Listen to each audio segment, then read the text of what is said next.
Hi everyone. Firstly, thank you all for joining our webinar today that will be centered around the hurdles of employee engagement. My name is Liam Doyle, product specialist here at StaffConnect, and today I will be taking you through the results of our recent employee engagement survey and the impact of our findings. StaffConnect conducted the 2018 Employee Engagement Survey to explore employee communications and engagement in the enterprise. To give you a better idea of who took part in this survey, our participants included CEOs and other C-level executives, HR, corporate communications, and other business employee engagement professionals across North America and Europe. The survey was designed to reveal organizational experiences and trends regarding employee engagement, including methodologies, technologies, challenges, as well as goals. Our participants and their responses came from a diverse range of industries and sectors, including manufacturing, finance, retail, healthcare, and government. However, from this wide array of sectors, a number of key findings emerged.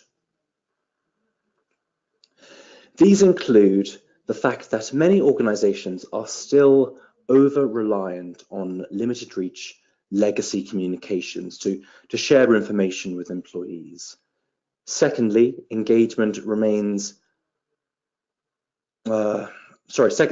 and the definition or notion of engagement still remains to be undefined and therefore unmeasurable within many organizations. And finally, that most companies do have plans or strategies to implement initiatives to improve employee engagement and experience in 2018. So what I'll do now is take you through these key findings in a bit more detail. The first key finding, which I alluded to just a moment ago, is the use and reliance of legacy communications. To make it clear, when using the term legacy, I am referring to older technology or channels such as email and printed communications that have been around for a considerable time. The results of our survey saw that around 78% of our participants are still primarily relying on email. Over half are still relying on intranets, with a similar result for newsletters. And finally, over 20% of companies are still reliant on printed communications, such as posters and mailers. For me, personally, I see this as a very worrying statistic as organizations struggle to leave these older methods behind.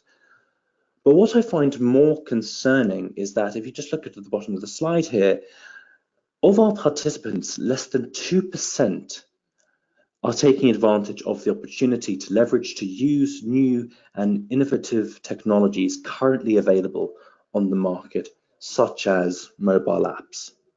As I will go on to later, without immersing yourself into these new technologies, your levels of employee engagement or experience could fall further than they currently are. The second key finding is that companies are still struggling to measure levels of employee engagement properly within their organization. But before I go on to that point directly, I'll quickly divert onto the problem of definition, which will then lead us back to measuring engagement. So each company has a different goal and variations of how they see employee engagement. Although there may be a generic definition that employee engagement is the emotional commitment the employee has to the organization and its goals, this rather simplistic definition, it doesn't go far enough for different organizations. Each company has a different goal, whether this be becoming a leader in their industry or an institution of excellence, a member of the Forbes 500 list, providing exceptional care, or simply being financially successful. Each of these goals, each of these companies must therefore have a different, precise idea of what engagement is for them. What's more successful engagement, what it is for them. The core definition, it will not get companies far in understanding how engagement impacts them and therefore how to change or improve levels within their organization. With a lack of sufficient definition or understanding, it then becomes increasingly difficult, if we revert back to our second key finding, to measure the effects or levels of employee engagement. Even when engagement programs have been initiated within organizations, our survey found that around a quarter of these weren't measuring the results or effects or impacts of these findings. Sorry, my laptop is acting up one moment. Always the case this happens. Is that coming back? 1 second. Let's just get back onto it. Never good when the technology isn't working for. But yeah, as I was saying, a quarter of these weren't measuring the results or effects of the programs or the initiatives at all. Or, they're limited by the antiquated measurement tools such as paper-based surveys or employee satisfaction schemes and reward programs. I'm not saying that, particularly the last two are bad ideas, but they give you little insight into the levels of employee engagement. Further to this, the schemes to incentivize and engage your employees are of little to no use if communications in your organization struggle to reach the entirety of your staff. A final point about measurement that I shall make comes from the lack of important indicators used by companies. If you just look at the graphic in the orange box, these include decreased absenteeism and employee turnover, increased productivity and increased profitability, in which no more than a third, or just maybe a bit over a third for employee turnover, of our participants were using these indicators to gauge or measure levels of employee engagement. So our final key finding was that a significant number of respondents and their organization had plans or are working on plans to improve the experience of their employees. But this still leaves us with over a quarter of organizations who do not yet have any plans, despite engagement and experience being an issue that has a significant impact on a number of different areas of a business, but can ultimately affect their profitability. So the study also highlighted that many organizations have a significant proportion of non-desk workers, or NDEs. Over 1/3 of respondents, 37.5%, indicated that over half or more of their workforce is non-desk. Once again, to clarify, by non-desk, we mean these frontline staff who are not tied to a desk or an office all day. Remote employed job positions, they were found across a wide range of industries and included roles such as field sales and delivery drivers to customer support and retail. These distributed workforces faced increased challenges of effectively communicating across teams, which is a key part of creating and maintaining high engagement levels. At StaffConnect, we feel particularly strongly that high levels of engagement are intrinsically linked to effective communications, so that your employees are up to date and aware as to what is going on within the company. Therefore, it is concerning when you see that in our first key findings, when companies are relying on these legacy communications, therefore making it very difficult for workers to keep on top as going, but more specifically, their role, how it will impact them. Using emails or intranets, while over 50% of your employees don't have access during the working day to emails or a computer, or using printed communications that are so often, by the time they reach your non-desk workers, out of date and therefore useless. Looking at these statistics, perhaps then it is not surprising that less than 1/3 of respondents to our survey said that more than 3/4 of their workforce would recommend for their organization. Indeed, nearly 30% indicated that half or fewer of their employees would make this recommendation, revealing that employers can in fact need to significantly improve their employee experience, job satisfaction levels, and overall experience within the company.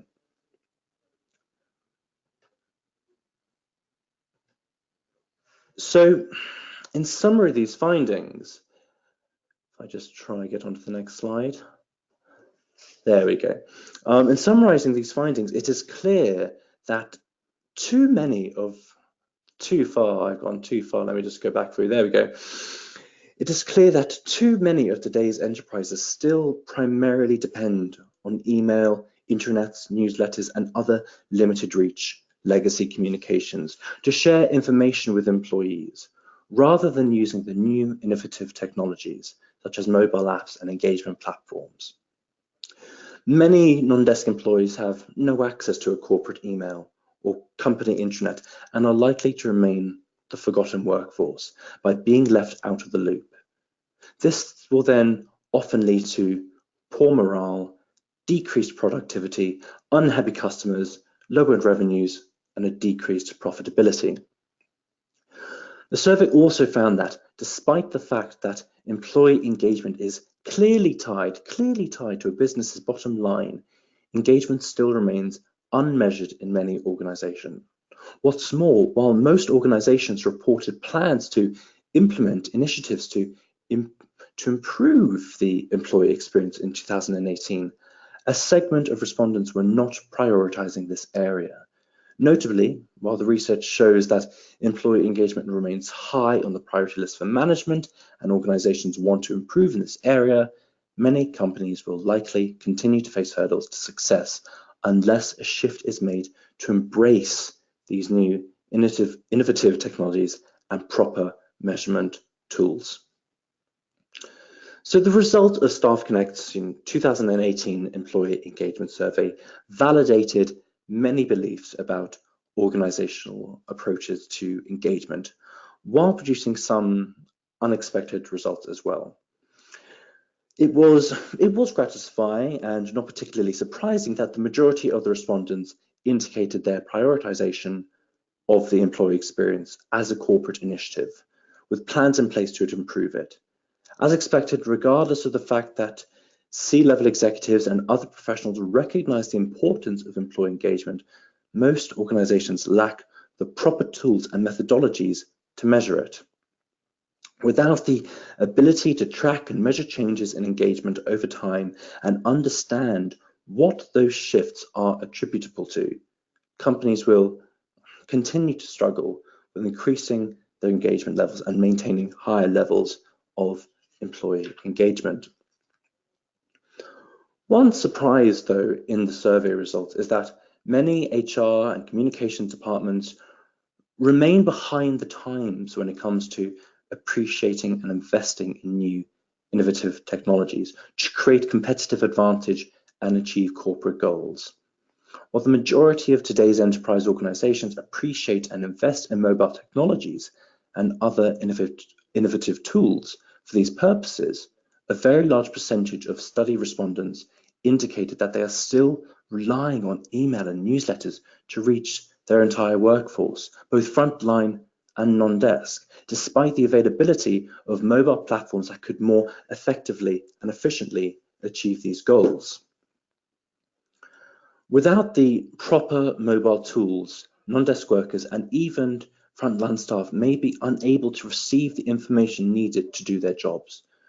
When remote staff or desk employees are unable to receive communications in a timely manner or can't access them at all, the likely result is that a growing percentage of an organization's workforce will feel isolated, frustrated, and neglected. In short, not part of the team.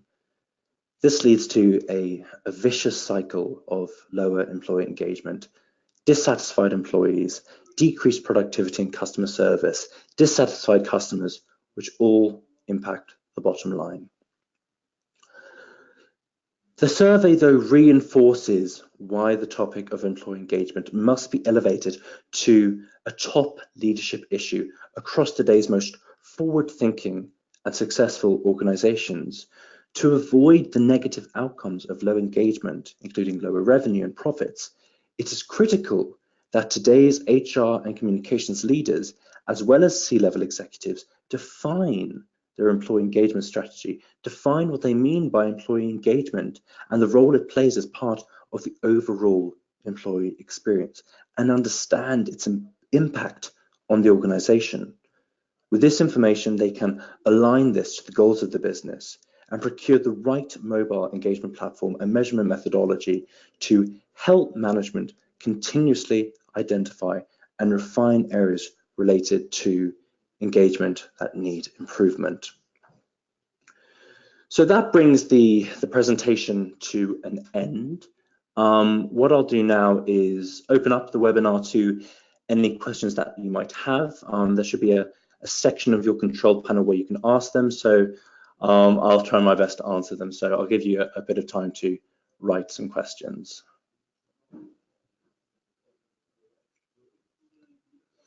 We've had a question already come through.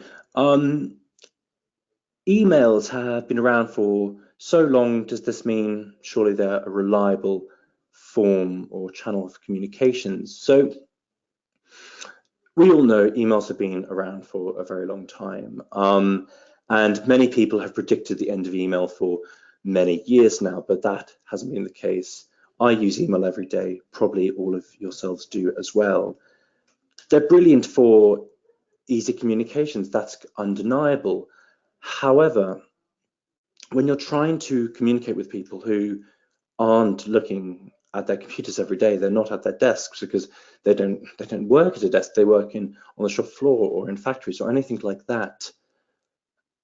How are you supposed to communicate them? How are you supposed to communicate with them? If they don't have access to emails, not necessarily that they might not have a chance to look at them, but they don't actually have a corporate email account, as the majority of non-desk workers don't, how are you supposed to access them? So we're not saying that email is a poor form of communication, but the reliance on the email, that is where the issues lie. It's the reliance on emails and using them constantly for communications when they're just not getting through to your employees.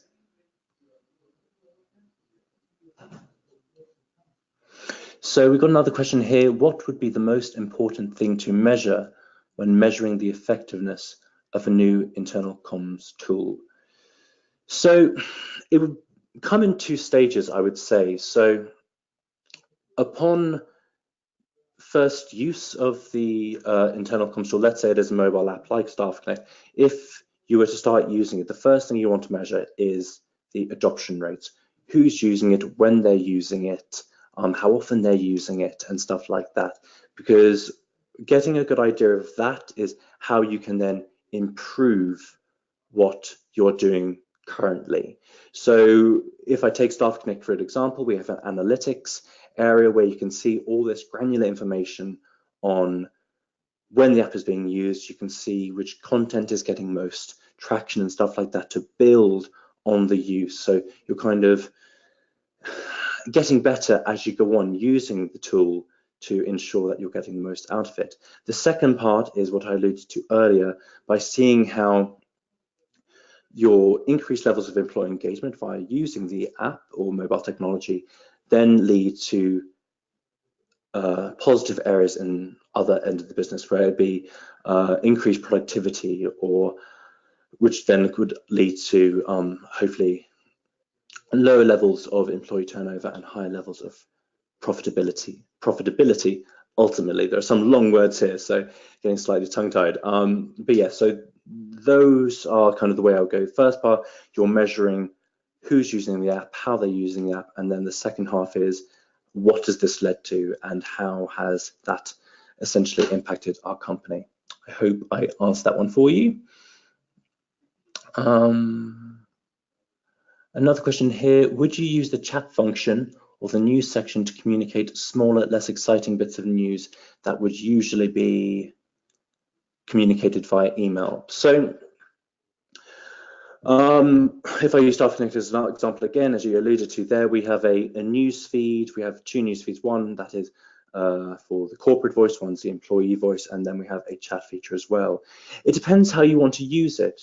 So in our different news feeds, they are filtered by different groups or communities. So depending on your location and department, you would have access to different communities. So It's how you'd like to use it, really. Obviously, if it was for a smaller group, you wouldn't post it in the global feed. You might post it in a particular group feed, or you could create a group chat and post it there. It's really up to you, but it is there essentially to be a different way of communicating with people, especially those non-desk workers who are so difficult to communicate. But in terms of using either a newsfeed post or a chat, it is really how the group is set up. For instance, if it was where you wanted lots of people's opinions on stuff, you might want to create a group chat because it's very easy to post back in there. But if it's a bit of just a general update that you want to inform people about, a newsfeed would probably be your best bet.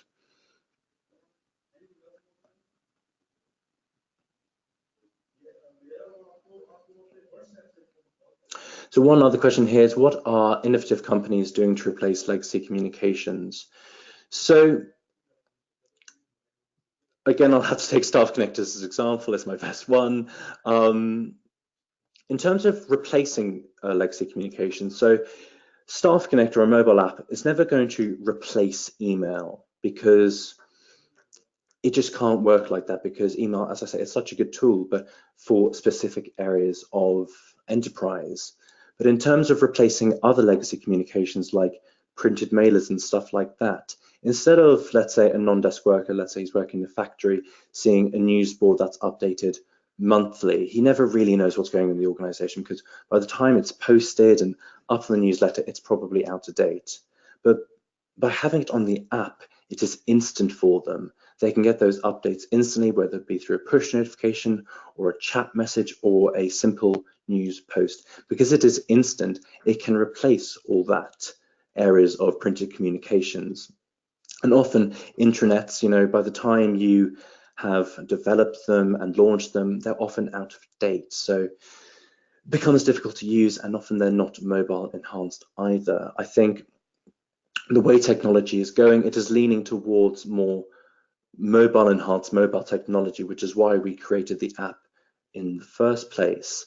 And in the idea of intranets, with the app, because ours is an out-of-the-box product, it is constantly being updated, and new features, new modules, which with an intranet is very difficult to have. So by having that effect, you are essentially able to replace them, because with StaffConnect, you have the mobile app, but you also have StaffConnect Web. So your desk workers can log on to a simple website and see as you would on the app. So it's not necessarily replacing all of them, but it's finding a better way of communicating with not just an area of your employees, but your entire organization.